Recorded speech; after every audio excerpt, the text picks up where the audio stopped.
Buenos días a todos. Sin mirar a la pantalla, ya todos la miraréis, ¿ves? Lo he visto. ¿Alguien me puede decir cuál es el título de la serie que estamos predicando en Hebreos? Claro, ahora sabéis todos.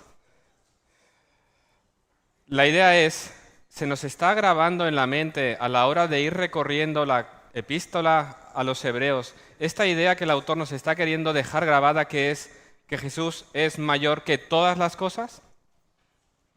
Porque lo vamos repitiendo domingo tras domingo. Y nos quedan domingos por delante porque el autor de Hebreos ha querido dejarnos bien grabada esta verdad. El Señor ha querido dejarnos repetida tantas veces esta verdad para que nos la grabemos bien en nuestra mente y en nuestro corazón, porque somos olvidadizos y en el momento de la adversidad, cuando las cosas se ponen complicadas, cuando estamos en necesidad, acudimos y buscamos aferrarnos a aquellas cosas que son inferiores, que no nos pueden dar aquella seguridad, aquella confianza, aquella paz que se encuentra solamente en Cristo. Por eso el autor de Hebreos nos va repitiendo una y otra vez.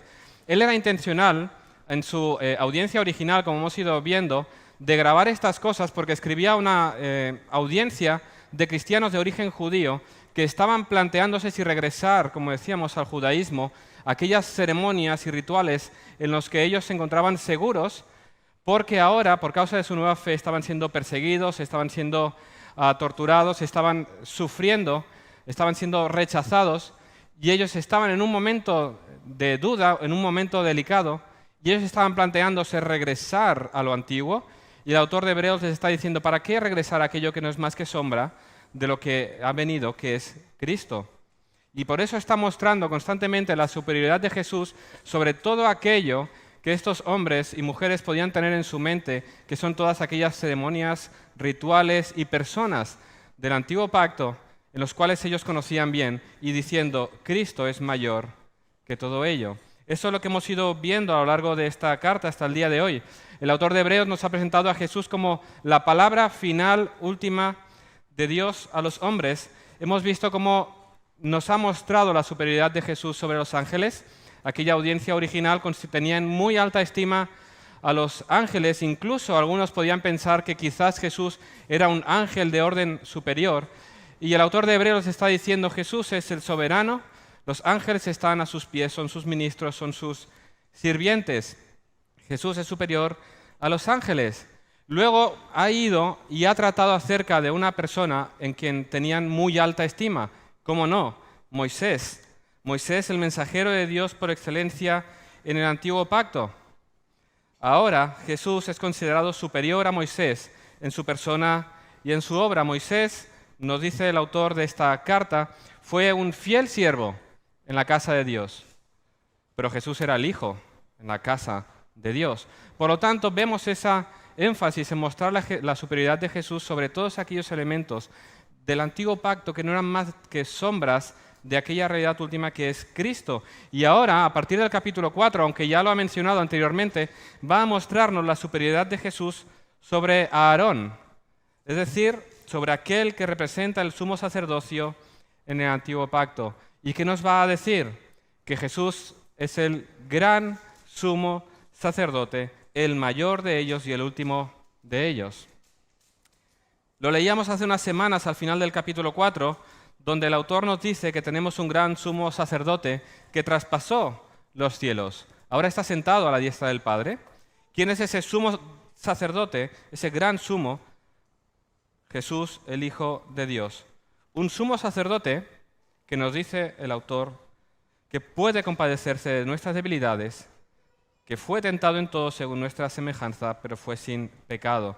Y a la luz de que tenemos este gran sumo sacerdote, si os acordáis, el escritor nos animaba a acercarnos confiadamente al trono de la gracia donde está sentado este Jesús para alcanzar misericordia y hallar gracia para el oportuno socorro. Y ahora continúa en su argumento, y si me acompañáis a Hebreos capítulo 5, vamos a leer el versículo 1 al 10.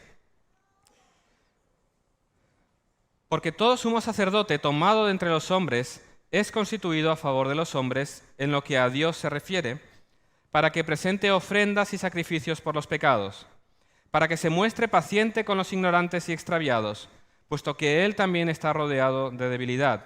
Y por causa de ella debe ofrecer por los pecados, tanto por sí mismo como también por el pueblo.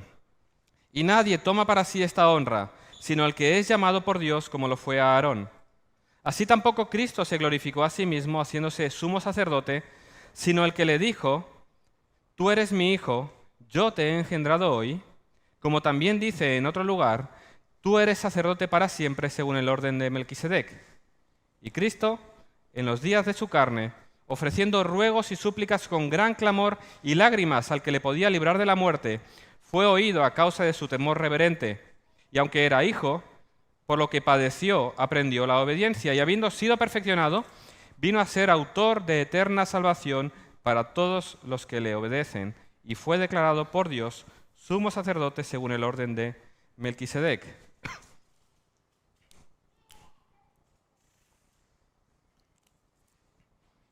En ese texto, como vemos, continúa en su argumento de presentarnos a Jesús como el gran sumo sacerdote y nos quiere mostrar a aquel que murió, resucitó y ascendió a los cielos como el Salvador que tú y yo necesitamos. En su resurrección, Jesús fue designado como el mejor y mayor sumo sacerdote que Dios ha dado al hombre. Él es el sumo sacerdote que necesitamos y en quien podemos confiar completamente. Ahora, para nosotros en el siglo XXI, hablar de sacerdotes, de sacerdocios, es una cosa que nos queda muy extraña, muy lejana. ¿En qué consistía el oficio de sacerdote? ¿Por qué era necesario? El sacerdote era un mediador entre Dios y los hombres. Representaba al pueblo delante de Dios, trayendo ofrendas y sacrificios por los pecados. ¿Y por qué era necesaria esa figura? Porque había un problema. Y es que el hombre estaba separado de Dios y no podía acercarse a Él libremente.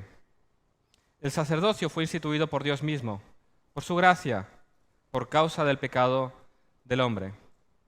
La existencia misma del sacerdocio nos evidencia una realidad, y es que el hombre está en enemistad con Dios, está separado de Dios y no tiene libre acceso a Él. Por causa del pecado, Adán y Eva fueron expulsados de la presencia de Dios, expulsados del jardín, y aquella espada revolviéndose, aquellos dos querubines, impiden ahora el acceso del hombre a ese jardín. Hemos sido expulsados, echados de la presencia de Dios. Adán y Eva, que habían caminado con Dios en el jardín, ahora están lejos de Él. No pueden volver a ese jardín.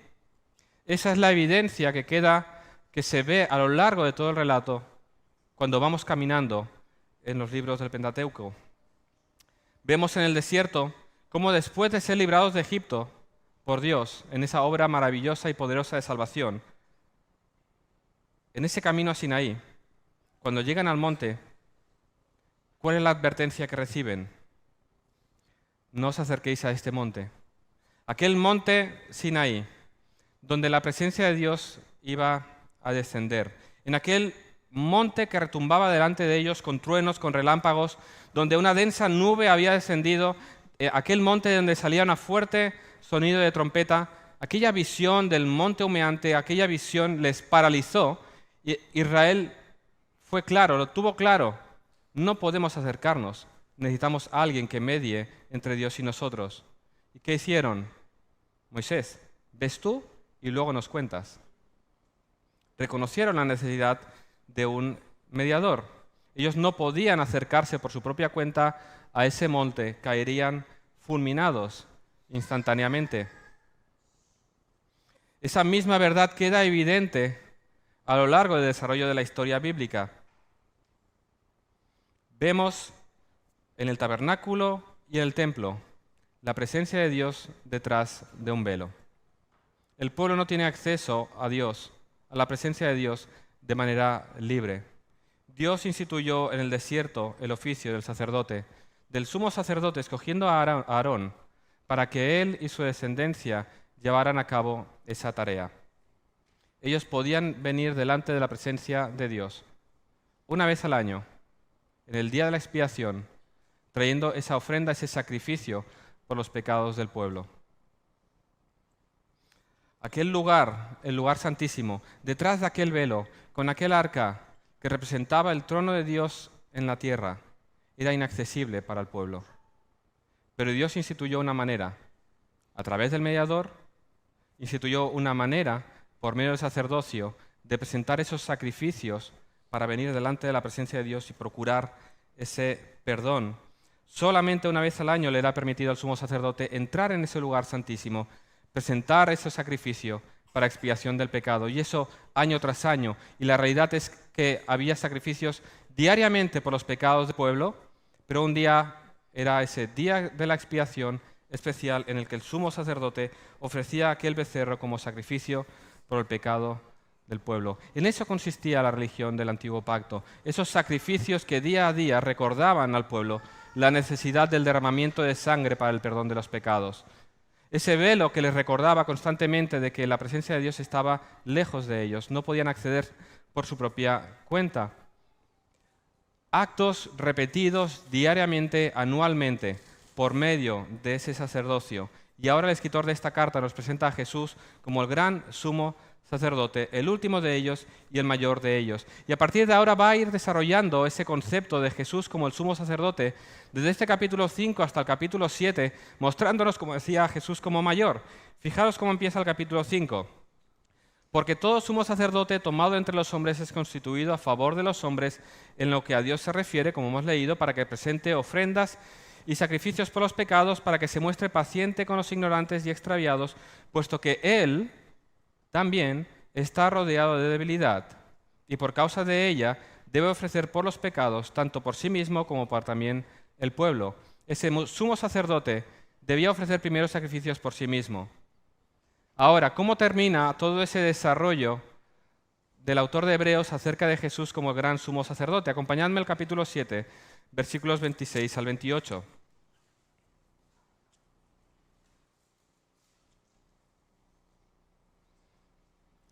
Porque tal sumo sacerdote, hablando de Jesús, nos convenía, santo, inocente, sin mancha, apartado de los pecadores y hecho más sublime que los cielos, que no tiene necesidad cada día, como aquellos sumos sacerdotes, de ofrecer primero sacrificios por sus propios pecados y luego por los del pueblo, porque esto lo hizo una vez, para siempre, ofreciéndose a sí mismo. Porque la ley constituye sumos sacerdotes a débiles hombres, pero la palabra del juramento posterior a la ley, al Hijo hecho perfecto para siempre.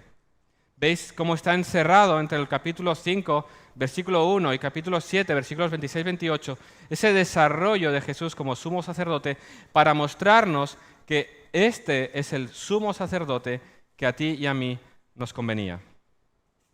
Eso es lo que va a llevar a cabo a lo largo de este texto que empieza hoy, mostrándonos ese contraste de Jesús con el sacerdote del Antiguo Testamento. Y vamos entonces a considerar cómo lo argumenta él en estos primeros 10 versículos. Vamos a ver cuáles eran las cualidades de un sumo sacerdote en el Antiguo Pacto. Lo hemos leído en los primeros versículos. En primer lugar, debía ser hombre. El sacerdote debía identificarse con aquellos a quienes iba a representar delante de Dios. Por lo tanto, debía ser un hombre como ellos. No podía ser un ángel. Dios no escogió a los ángeles porque ellos no podían representarnos a nosotros, no tienen nuestra misma naturaleza. Solamente un hombre podía representar al hombre delante de Dios. Solo alguien que se identificaba en todo con los hombres podía ser un representante del pueblo delante de Dios. Ahora, no podía ser cualquier hombre. Debía ser nombrado por Dios.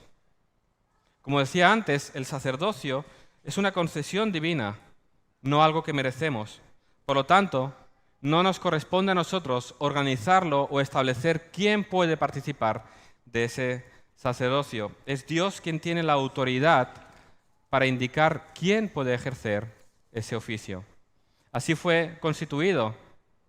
Éxodo 28:1. Harás llegar delante de ti a Aarón, tu hermano, y a sus hijos consigo, de entre los hijos de Israel, para que sean mis sacerdotes, a Aarón y a Nadab, a Abiú, Eleazar, a Itamar, hijos de Aarón. Dios escogió a una familia, la de Aarón, que ejercería ese oficio del sacerdocio. Números 3:10. Constituirás a Aarón y a sus hijos para que ejerzan su sacerdocio, y el extraño que se acercare morirá. No era un lugar al que se podía acceder por votación democrática, ahora que estamos en elecciones. No había papeletas para escoger democráticamente. No cualquiera podía presentarse al cargo. Hay una ocasión en la que Coré, Datán y Abiram pretendieron abrir el sacerdocio a todo el mundo y vinieron a Moisés y Aarón. ¿Acaso sois vosotros los únicos que tienen ese privilegio? ¿Acaso sois los únicos que podéis llevar a cabo este oficio?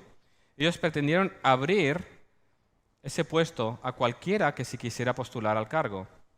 ¿Qué piensa Dios acerca de esta opción democrática de escoger entre el pueblo a aquel que puede llevar a cabo el sacerdocio? ¿Qué pensó Dios?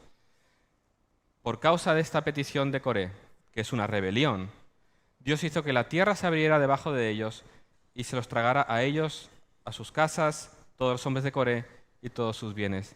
Eso es lo que pensaba Dios acerca de esta petición. La lección quedó clara.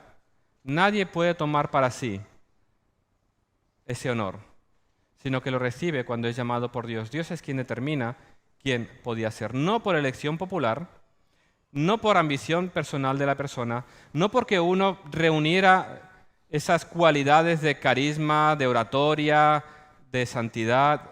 Dios estableció a Aarón y su descendencia para ocupar ese oficio. Nadie, dice el texto, toma para sí esta honra. Debía ser un hombre de la familia de Aarón.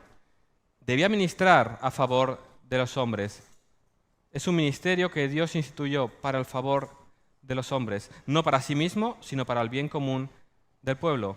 Es el hombre que necesitaba ese ministerio sacerdotal, no Dios. Necesitaba de ese ministerio sacerdotal para protegerlos precisamente de la justa ira de Dios. Y en su papel de mediadores, ellos debían presentar ofrendas y sacrificios por los pecados. Como decía antes, día tras día, año tras año. Ellos aprendieron que para poder entrar en la presencia de Dios tenía que ser sobre la base del ofrecimiento previo del adecuado sacrificio que pueda expiar nuestros pecados. Eso era una elección clara de esa distancia, de esa separación. Era necesario el derramamiento de sangre para poder acceder a esa presencia de Dios. Y eso les daba una imagen también de lo que implicaba el pecado en sí. Porque tú ahora ponte en la mente esa imagen de esos sacrificios continuos, de esos animales siendo sacrificados, de esa sangre siendo vertida. El olor que debería haber sería un espectáculo asqueroso. Bueno, pues eso es lo que significa el pecado para Dios. Eso es lo que significa el pecado para Dios. Es algo repulsivo. Ahora, este sumo sacerdote, otra cualidad que nos dice es que debía ser compasivo para con los hombres. Dice el versículo 2, para que se muestre paciente con los ignorantes y extraviados. ¿Por qué debía mostrar esa compasión? ¿Por qué debía mostrar esa paciencia? Porque él mismo compartía su misma debilidad. Ellos, como hemos leído, eran pecadores que necesitaban también expiar sus propios pecados. Ellos debían recordar que estaban en la misma posición que aquellos que venían con el sacrificio. Eso los humillaba y les recordaba que eran pecadores en necesidad de expiación. Decía alguien, ponte en el lugar de aquel sumo sacerdote que ve llegar a aquel otra vez con el sacrificio, otra vez arrepintiéndose de ese pecado, pero tú por aquí otra vez, ¿cómo es que todavía estás así? Él no podía ponerse en ese lugar, no podía decirle, ya no puedes venir más, ya has venido muchas veces. La propia debilidad del sumo sacerdote le recordaba y le obligaba a moderar su indignación ante el pecado de los demás. Fijaros que dice que debía mostrar compasión o tener paciencia con los ignorantes y extraviados, con aquellos que pecan por ignorancia. No se les llama a mostrar paciencia hacia aquellos que pecan deliberadamente, aquellos que viven una vida de rebeldía absoluta y completa delante de Dios, por los ignorantes, por los extraviados. Ahora, ¿qué significaba que debía mostrar paciencia? El término aquí usado significa tratar con bondad o con moderación, es decir, no caer en ningún extremo. No caer en el extremo de la apatía o del profesionalismo, volviéndose indiferente hacia el pecado, o tampoco, como la del juez, que se alza en esa ira completa ante el pecador y lo condena. Esa paciencia es esa actitud que reconoce tanto la seriedad del pecado como la misericordia de Dios al perdonar al pecador en virtud del sacrificio. Es decir, el sacerdote, siendo consciente de su propia debilidad, no podía minimizar la importancia del pecado. El pecado es grave, el pecado es peligroso, el pecado es asqueroso delante de Dios, es destructivo, pero a la vez debía mostrar compasión. No podía ponerse por encima ni juzgar sobremanera al hermano porque él compartía esa misma debilidad. De la misma manera debemos exhortarnos y ayudarnos los unos a los otros hoy en día. Nos exhortamos y nos animamos a crecer en santidad, siendo conscientes que todos estamos en la misma lucha. Decía alguien acerca de esta paciencia que debía mostrar el sumo sacerdote: ni endurecimiento ni sentimentalismo. Esa es la paciencia de la que habla aquí. Firmeza en cuanto a la función sacerdotal y compasión con respecto a la persona que viene para ofrecer el sacrificio. Ese era el perfil, las cualidades del sacerdote en el Antiguo Pacto. Un hombre escogido por Dios, ministrando a favor de los hombres, ofreciendo ofrendas y sacrificios por el pecado de los hombres, siendo consciente de que él comparte esa misma debilidad, por lo tanto, actuando con paciencia y mostrando compasión hacia los hombres. ¿Sí? ¿Jesús cumple esto? ¿De qué manera Jesús cumple o el autor lo contrasta a la luz de estas cualidades que debía tener el sumo sacerdote? Y a partir del versículo 5 vemos cómo desarrolla esta realidad para mostrarnos cómo Jesús no solamente cumplía estos requisitos, sino que lo hacía de una manera sublime, siendo considerado por lo tanto el gran sumo sacerdote. En primer lugar, vemos cómo el texto nos recuerda que Jesús fue nombrado por Dios sumo sacerdote. Ya lo habíamos leído antes, al final del capítulo 4, tenemos un gran sumo sacerdote que es Jesús, el Hijo de Dios, y ahora podría surgir una duda. ¿Cómo puede Jesús ser sumo sacerdote si hemos dicho que debía ser de la línea de Aarón y Jesús era de la tribu de Judá? Y el autor responde a nuestras dudas en los versículos 5 y 6.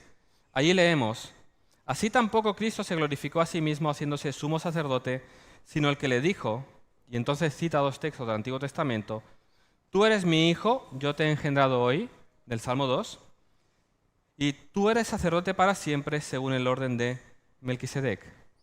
El autor toma dos citas del Antiguo Testamento que se refieren al Mesías como rey y como sacerdote del orden de Melquisedec y los aplica a la persona de Jesús. Vemos que Jesús no ocupó un lugar que no le pertenecía. Jesús en toda su vida se sometió en todo a la voluntad del Padre. Y aunque él podía reunir todas las características, cumplir con todo, no podía tomar para sí algo que no le hubiera sido otorgado. Es constituido por Dios, rey y sacerdote. Tú eres mi hijo, yo te he engendrado hoy. Él ha sido designado por Dios. Jesús no se glorificó a sí mismo. Cuando él fue cuestionado por los judíos, él dijo: si yo me glorifico a mí mismo, mi gloria nada es. Mi Padre es el que me glorifica, el que vosotros decís que es vuestro Dios. Él fue nombrado por Dios para ocupar ese lugar. Vemos cómo nos cita un texto que nos muestra cómo Dios revistió a Jesús con la autoridad y la honra del sumo sacerdote, según el orden de Melquisedec.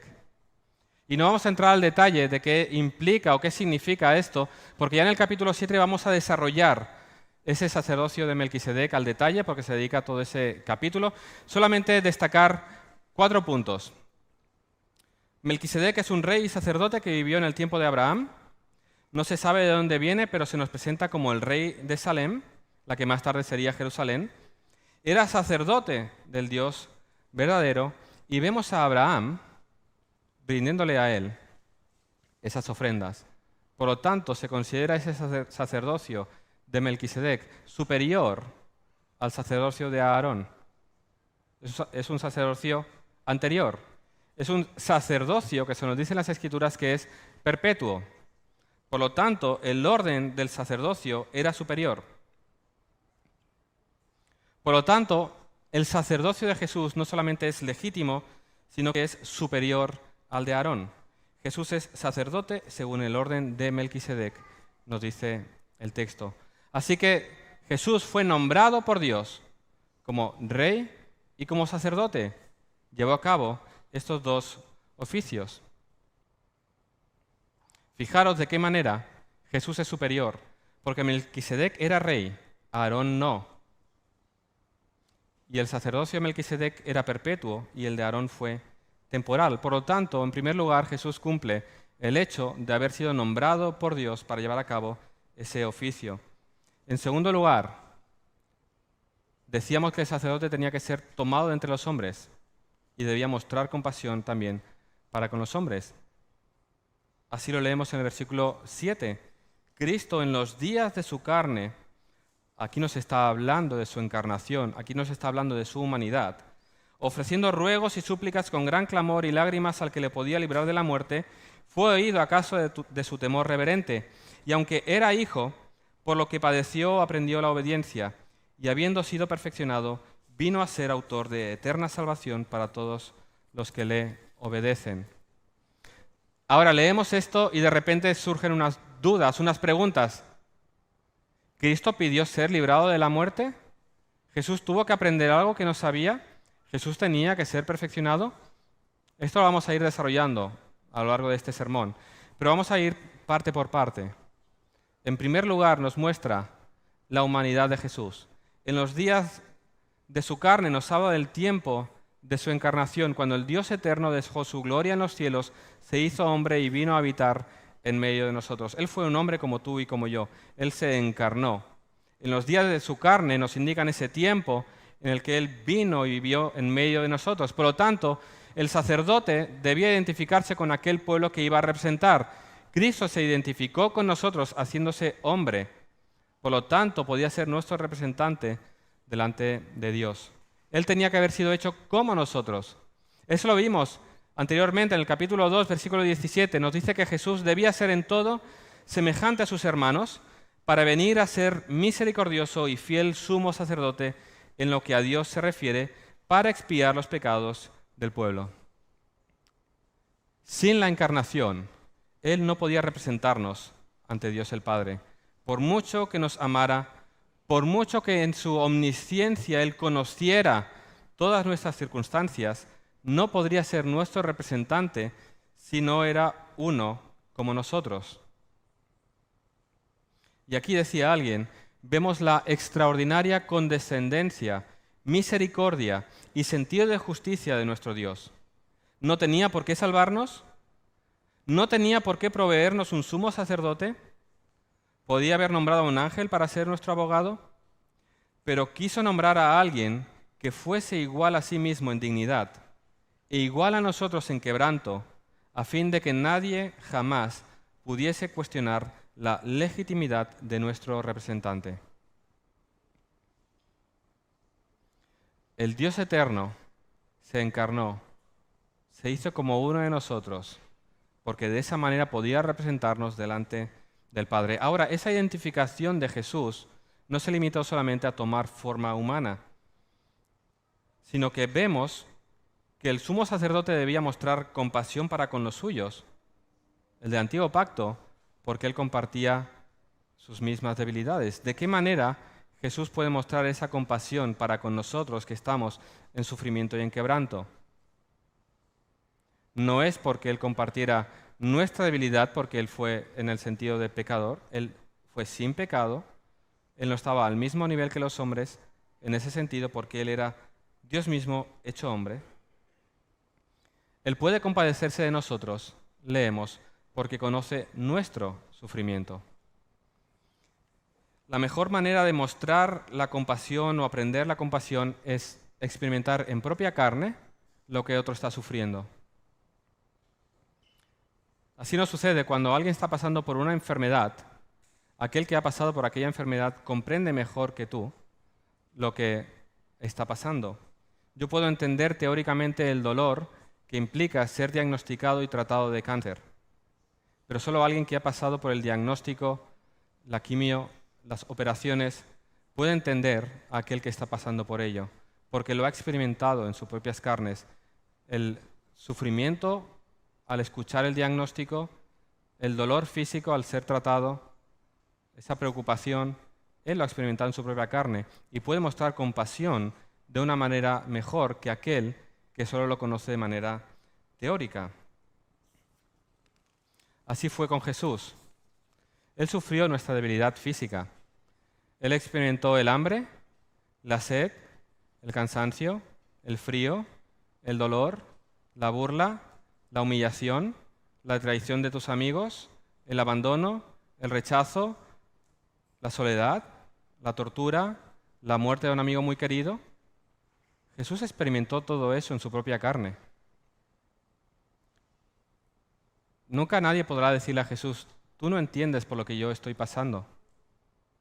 Esta semana estaba terminando de leer el libro de Joni Eareckson. Es una mujer que, por causa de un accidente al lanzarse al mar, quedó tetrapléjica, y en su libro escribe su testimonio de cómo fue todo, cómo fue su rehabilitación, cómo fue su lucha contra Dios, cómo fue su búsqueda de respuestas, cómo fue su lucha contra la depresión, contra la soledad, contra la realidad de que una mujer joven que tiene toda la vida por delante no puede mover ninguna parte de su cuerpo, solo la cabeza, su lucha contra la desesperación, su dolor a considerar incluso el suicidio.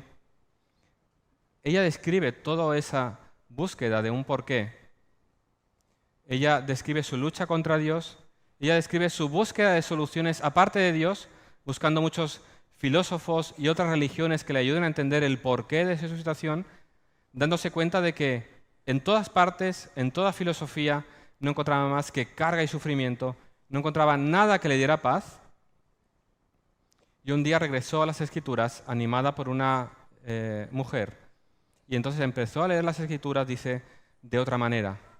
Y cito textualmente su testimonio, donde ella describe cómo empezó a darse cuenta de que podía encontrar en la palabra de Dios un significado para ella en ese dolor. Ella dice que en ese momento que la palabra de Dios me reconfortaba y yo aplicaba su realidad y su verdad a mis propias necesidades especiales. Durante esas difíciles horas de la noche, me imaginaba a Jesús parado al lado de mi cama. Lo visualizaba como una persona fuerte y consoladora, con una voz profunda y reconfortante diciéndome a mí específicamente, estoy contigo siempre.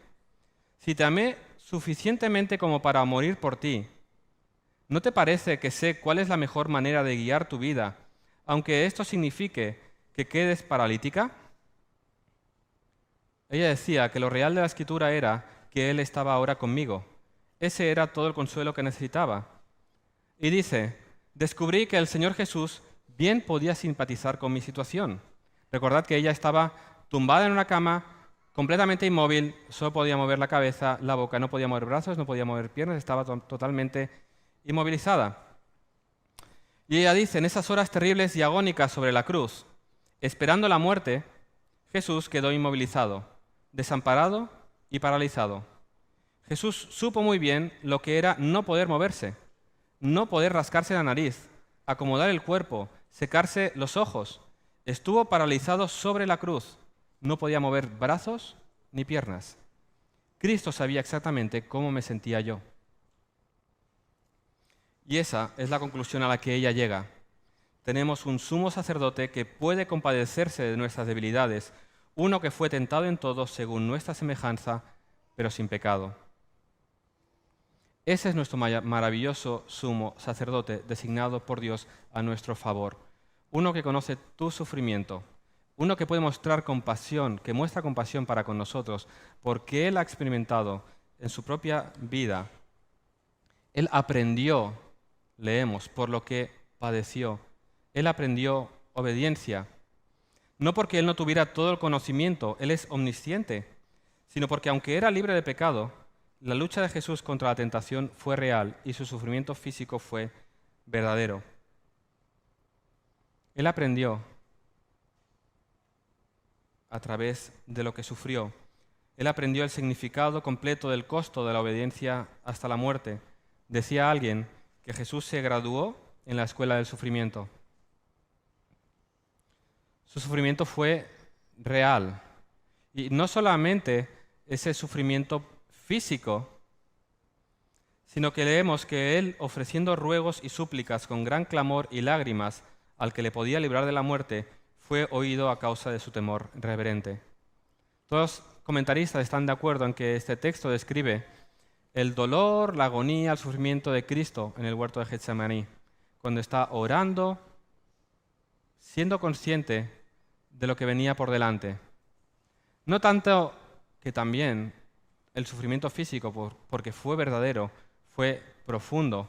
Los romanos habían perfeccionado la crucifixión y todo fue diseñado para infligirle el máximo dolor a este hombre, sino que él agonizó y oró, sudando sangre, porque era consciente de que él iba a llevar sobre sí la carga de nuestro pecado, que sobre él iba a ser derramada toda la ira de Dios, que la justicia divina iba a ser derramada sobre él. Él iba a pagar por nuestros pecados.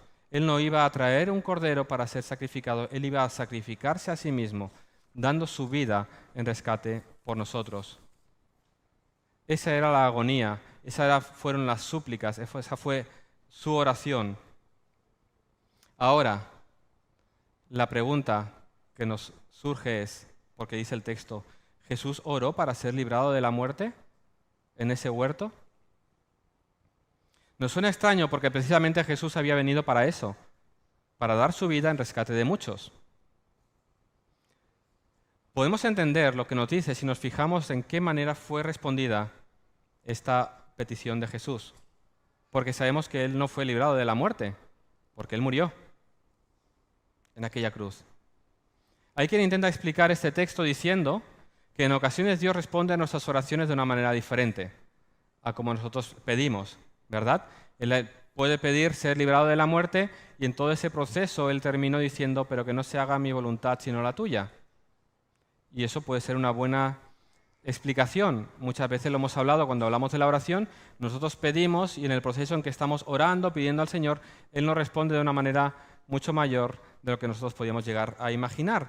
Pero lo que vemos en este texto, a la luz de cómo veremos luego que responde Dios a su oración, es que cuando Él estaba orando para ser librado de la muerte, Él no esperaba ser librado de la cruz o del sepulcro, porque para esto había venido. Él no solamente lo sabía, sino Él lo había expresado. Él había venido para esto, porque si Él no hubiera muerto, no habría habido sacrificio en nuestro lugar, no habría habido la paga del pecado, seguiríamos en nuestros pecados. Si Él hubiera sido librado de la muerte, si Él hubiera bajado de aquella cruz, si Dios hubiera enviado ángeles para salvarlo en ese momento, tú y yo seguiríamos muertos en nuestros delitos y pecados. Él está orando para que Dios lo saque de la muerte. Dios respondió a esa petición, ¿cómo? Levantándolo de entre los muertos, por medio de su resurrección. Así oyó Dios la petición de Jesús. No le quitó el sufrimiento, sino que lo vindicó, lo glorificó, sentándole a la diestra. Él oró para ser sacado de la muerte. Él murió en aquella cruz para satisfacer la justicia divina. Él era el sacrificio. Él murió. Él fue enterrado. Pero Dios al tercer día lo levantó. Y luego fue ascendido a los cielos. Y ahora reina y gobierna con poder a la diestra del Padre. En ese sentido, entendemos la expresión, habiendo sido perfeccionado, vino a ser autor de eterna salvación para todos los que le obedecen. Porque cuando nosotros hablamos de perfección, pensamos en algo que no es completo, algo que tiene una falla, que tiene un defecto. Y cuando lo vemos aquí en este contexto que habla de Jesús, nos puede sonar extraño. ¿Jesús tenía que ser perfeccionado? ¿Es que había alguna falta, alguna falla en Él? Sabemos que no, entendemos que no. Él era sin pecado, Él era el perfecto Hijo de Dios. ¿En qué sentido entonces fue perfeccionado? No en que fue mejorado en su naturaleza, porque Él siempre ha sido eternamente perfecto en justicia, en santidad, en verdad, en conocimiento, en poder. Jesús no puede mejorar porque Él es perfecto en su naturaleza. Fue hecho perfecto en el sentido en que por su encarnación, su identificación con nosotros, por su sufrimiento, su muerte y su resurrección, Él fue establecido como totalmente apto para el sumo sacerdocio. Su obra fue perfecta, fue completa, finalizada. Él se identificó con nosotros, fue nuestro sumo sacerdote, Él fue el sacrificio que se entregó, Él resucitó dando victoria, su obra es completa. Era necesario que Jesús se encarnara. Eso es lo que está diciendo. Sin encarnación no habría podido ocupar nuestro lugar en aquella cruz. Eso es lo que Jesús decía en aquella cruz. Consumado es, obra terminada, obra completada, todo hecho. Con su muerte Jesús abrió el camino para la eterna salvación. Y ahora Jesús no solo es nuestro sumo sacerdote que intercede por nosotros y media ante Dios por nosotros, sino que Él es el sacrificio por nuestros pecados. El sacrificio hecho una sola vez por todas, que perfecciona a los suyos. Ese es el sumo sacerdote que nos convenía. El sumo sacerdote perfecto, que hace perfectos a aquellos que confían en su sacrificio perfecto, en aquellos que leemos en el versículo 9, le obedecen. Vino a ser autor de eterna salvación para todos los que le obedecen. Esta obediencia que está hablando aquí no es la obediencia a los mandamientos. Él no está diciendo que la salvación es por obras, que Él es salvador para aquellos que obedecen los mandamientos. La obediencia de la que está hablando aquí es la obediencia de la fe. Es la obediencia que significa rendirnos a su señorío y reconocerlo como Señor y Salvador. Es la obediencia de la fe que significa someter nuestra voluntad a su voluntad, obedecerle, rendirnos a su señorío. Aquellos que se rinden, que le obedecen, viniendo a Él en arrepentimiento y fe, para ellos Jesús es fuente de eterna salvación. Este es nuestro sumo sacerdote, aquel que provee salvación por medio de un sacrificio perfecto hecho por aquellos que vienen a aquella cruz en arrepentimiento y fe. Ese es el sumo sacerdote que nos convenía, perfecto, que no solamente media entre nosotros y Dios, sino que se entrega a sí mismo. Ese es el gran sumo sacerdote que nos abrió entrada al Padre. Por eso no hay otro lugar en el que buscar salvación. No hay otro lugar en el cual encontrar un camino hacia este Dios. Todo el mundo sabe que hay un Dios. Lo quieren llamar de muchas maneras y le hacen imágenes de todo tipo, pero la realidad es que todo el mundo sabe que hay un Dios. Por eso hay un momento en tu vida en que vas a buscar esa explicación. Esta mujer, Johnny, buscó en todo el mundo. Ella ya había estado en la iglesia, pero en medio de esas circunstancias, ella buscó y buscó en el mundo y no encontró explicación. ¿Cómo puede ser que yo, una mujer joven, vaya a pasar el resto de mi vida paralítica? Mi vida no tiene sentido. Y es así. Sin Cristo, realmente nada tiene sentido. Para esta mujer, sin Cristo, realmente no había esperanza alguna en el futuro. ¿Para qué seguir viviendo? No hay nada en el mundo que pueda satisfacer esa necesidad de nuestro corazón, de esa paz que provee el Señor Jesús. Porque oramos y quizás pensamos que la salvación significa ser librado del sufrimiento. Y Jesús nos muestra que no necesariamente. Jesús oró y Él sufrió los horrores de la cruz y fue enterrado. Esta mujer oró y oró.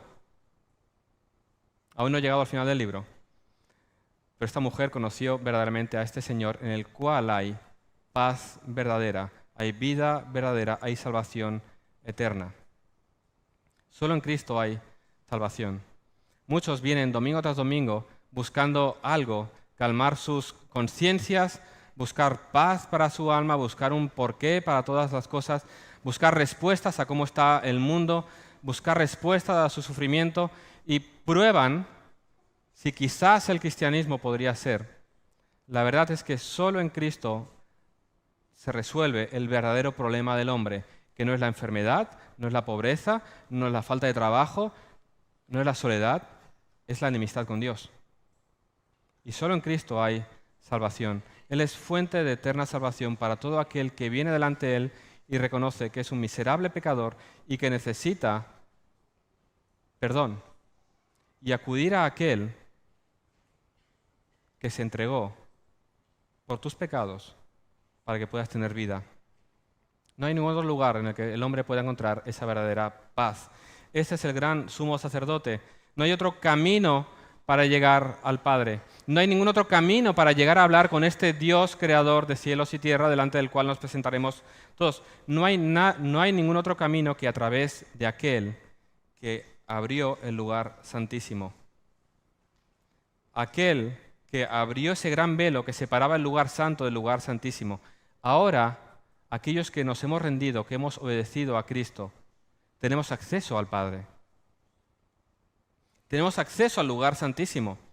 No sé si somos conscientes del gran privilegio que esto implica para ti y para mí como hijos de Dios. No necesitamos ningún otro tipo de mediación. No necesitamos sacerdotes. No necesitamos ningún otro hombre que medie entre nosotros y Dios, porque tenemos a Cristo, el sumo sacerdote, que abrió el velo. Ya no hace falta ninguna otra figura humana. Tenemos acceso a Dios por medio de Jesús. Él ha abierto un camino donde no lo había. ¿Y os habéis dado cuenta de una cosa? En el antiguo pacto se les decía, no os acerquéis al monte santo. Y ahora se nos dice, acercaos al trono de la gracia confiadamente. Eso es lo que Cristo consiguió en la cruz. Podemos acercarnos al trono de la gracia, donde hallaremos misericordia y el oportuno ayuda. Acerquémonos a este sumo sacerdote. Tenemos acceso a él. Podemos acudir una y otra vez para encontrar consuelo, ánimo y fuerzas. Ese es un gran privilegio. Medita en ello. Luego cantaremos. Ante el trono celestial tenemos un perfecto mediador. Alguien que está intercediendo por ti delante de Dios el Padre. Alguien que se ganó ese derecho, está sentado a diestra y está orando por ti. Lee la oración de Juan 17. Tienes este precioso Salvador orando por ti hoy. Él entiende tu dolor. Nunca vas a estar solo en medio del sufrimiento porque hay alguien que está orando por ti delante del Padre. Sean cuales sean tus circunstancias, hay uno que está orando por ti y hay alguien que escucha tus oraciones y las presenta delante de Dios. Acércate al trono de la gracia. Decía Thomas Watson en una ocasión, Jesucristo fue más voluntariamente a la cruz que nosotros al trono de la gracia. Él estuvo más dispuesto a ir a aquella cruz donde entregaría su vida que yo para buscar ese tiempo en comunión con Él por medio de la oración, ya sea en mi casa como con congregación. Ya no tengo que ir a ningún otro lugar. Ya no hay nadie que tenga que mediar por mí. Puedo en la intimidad de mi hogar acercarme a este sumo sacerdote en oración, sabiendo que Él me escucha. No hay un lugar especial, no hay un método especial, es hablarle a Él, sabiendo que Él puede compadecerse. Tenemos un sumo sacerdote y un Salvador que entiende lo que significa someterse a la voluntad de Dios. Porque es verdad, una de las cosas que más nos cuesta como cristianos es confiar en Dios y someternos a su voluntad, especialmente cuando no entendemos lo que Él está haciendo en nuestras vidas y cuando sus respuestas a nuestras oraciones no son las respuestas que hemos planeado. Él entiende lo que significa someterse a la voluntad de Dios. Él entiende que puede producir sufrimiento. Él nos muestra que la obediencia no es fácil. Que la obediencia no es una cosa de una sola vez. Él recorrió un camino, vivió toda su vida en obediencia a la voluntad de Dios. La obediencia cuesta, pero trae fruto, fruto abundante. Por su obediencia hasta la muerte y muerte de cruz tenemos salvación. La obediencia a Dios cuesta, pero trae fruto en nuestras vidas y fruto abundante. Él fue obediente hasta el fin y ahora nos llama a ti y a mí a ser obedientes hasta el fin, a perseverar hasta el fin. Y tú dirás, es que es difícil, y Él te dirá, sí, pero mi espíritu te fortalece y te empodera para perseverar hasta el fin. No busques descansar en ceremonias, en rituales, en cosas. Aférrate a Cristo y persevera hasta el fin. Y gracias a Dios que al final nuestra salvación no depende de nuestra obediencia, sino de la suya.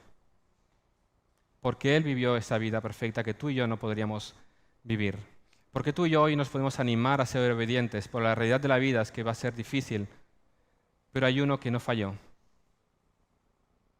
y murió para que tú y yo pudiéramos tener salvación eterna. Nuestra vida está segura en Él. Nos dice que hay eterna salvación para todos aquellos que le obedecen.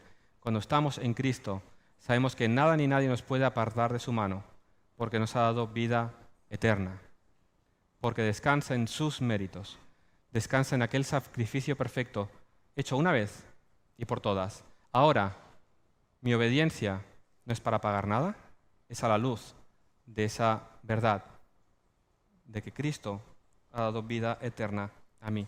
Y ahora, no solamente podemos acercarnos a Dios el Padre por la obra de Cristo, sino que ahora tú y yo somos sacerdotes de este Dios. Esa es nuestra identidad en Cristo. ¿Qué dice Pedro en 1 Pedro 2, 9, 10? Mas vosotros sois linaje escogido, real sacerdocio, nación santa, pueblo adquirido por Dios, para que anunciéis las virtudes de aquel que os llamó de las tinieblas a su luz admirable. Vosotros que en otro tiempo no erais pueblo, pero que ahora sois pueblo de Dios, que en otro tiempo no habíais alcanzado misericordia, pero ahora habéis alcanzado misericordia. Somos real sacerdocio. Somos llamados para cumplir ese ministerio en el mundo, declarando la voluntad de Dios para la humanidad, trayendo sacrificios espirituales agradables delante de Dios, ofreciendo nuestra vida, como dice Romanos, en sacrificio vivo delante de Él. Somos llamados a adorar a Dios. La puerta ha sido abierta, ofreciendo sacrificios espirituales. Somos sacerdotes, anunciando la voluntad y orando por aquel mundo para que Dios traiga salvación. Vivamos a la luz de quiénes somos ahora en Cristo.